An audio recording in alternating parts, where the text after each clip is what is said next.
Hi guys, here's a quick open box review for DTK 56 volts rechargeable battery. It's perfect for EGO leaf blowers. I ordered from Amazon, the product made in China. Let's open it up. This is the DTK 56 volts 5.2 amp hour. It is fully compatible with most EGO lithium battery.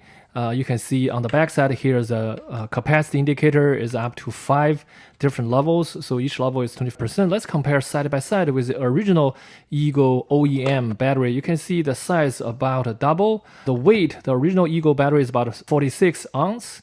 While the DTK battery is about 65 ounce. It's about a 50% increase in weight. It's fully compatible with OEM EGO battery charger. You can see once you put it on, you can see the LED is flashing. That means you are charging this DTK battery. So how it works, let's show on the other side. This 5-level indicator show those level in the real time. Let's put it on the EGO leaf blowers. I have the 615 CMF. You can see the power is very good.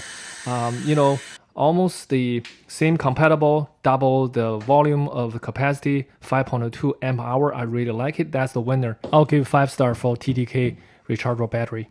Thank you.